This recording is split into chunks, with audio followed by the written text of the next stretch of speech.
ದಲಿತರು ವಾಸ ಮಾಡುತ್ತಿದ್ದ ಜಾಗಕ್ಕೆ ಸವರ್ಣೀಯರಿಂದ ಅಕ್ರಮ ಪ್ರವೇಶ ಮಾಡಲು ಯತ್ನ. ಹೌದು, ಸಾಲಿಗ್ರಾಮ ತಾಲೂಕಿನ ಎಪ್ಸೂರು ಗ್ರಾಮದಲ್ಲಿ ದಲಿತರು ಸುಮಾರು ವರ್ಷಗಳ ಹಿಂದೆ ಆ ಸ್ಥಳದಲ್ಲಿ ವಾಸವಾಗಿದ್ದು ದಲಿತ ಸಮುದಾಯದ ಕುಟುಂಬಗಳಿಗೆ ಸೇರಬೇಕಾದ ಆ ಸ್ಥಳದಲ್ಲಿ ಅಕ್ರಮವಾಗಿ ಕೃಷಿ ಹೊಂಡ, ಮೀನಿನ ಕೊಳ ತೆಗೆದಿದ್ದು ಕಂಡುಬಂದಿದೆ.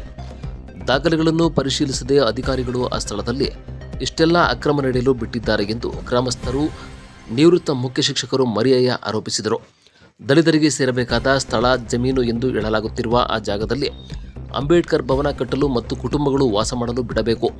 ಇಲ್ಲವಾದಲ್ಲಿ ಮುಂದಿನ ದಿನಗಳಲ್ಲಿ ಬೃಹತ್ ಪ್ರತಿಭಟನೆ ಮಾಡಲಾಗುವುದು ಎಂದು ಎಚ್ಚರಿಕೆ ನೀಡಿದರು. ಸಮತಾ ಸೈನಿಕ ದಳದ ಜಿಲ್ಲಾ ಅಧ್ಯಕ್ಷ ಅರಂಗೋ ಗೋವಿಂದರಾಜು, ಸಣ್ಣಯ್ಯ, ಸ್ವಾಮಿ, ರಂಗಸ್ವಾಮಿ, ಗೋವಿಂದಯ್ಯ, ಮಾದಯ್ಯ, ವಿಜಯ್, ಲಕ್ಷ್ಮಮ್ಮ, ಸಾಕಮ್ಮ ಸೇರಿದಂತೆ ಮುಖಂಡರು ಹಾಜರಿದ್ದರು. ಹೆಂಚಿನ ಮನೆಗಳನ್ನು ಕಟ್ಟಿಸ್ಕೊಟ್ಟಿದ್ರು, ಒಂದು ಸೇದು ಬಾವಿಯನ್ನು ತೆಗೆದುಕೊಟ್ಟಿದ್ರು. ಆ ಬಿಲ್ಲುಗಳನ್ನು ತಾಲೂಕ್ ಪಂಚಾಯಿತಿಯಿಂದ ನಮ್ಮ ಹಳೆ ದಾಖಲೆಗಳನ್ನು ತೆಗೆದ್ರೆ ಆ ದಾಖಲೆಗಳೆಲ್ಲವೂ ಸಿಗುತ್ತೆ. ಅದರ ಆಧಾರದ ಮೇಲೆ ನಮಗಿಲ್ಲಿ ಮನೆಯನ್ನು ಕಟ್ಕೊಂಡು ವಾಸ ಮಾಡೋದಕ್ಕೆ ನ್ಯಾಯ ಒದಗಿಸ್ಕೊಡ್ಬೇಕು ಅಂತೇಳಿ ನಾನು ಮನವಿ ಮಾಡ್ತಾ ಇದ್ದೀನಿ.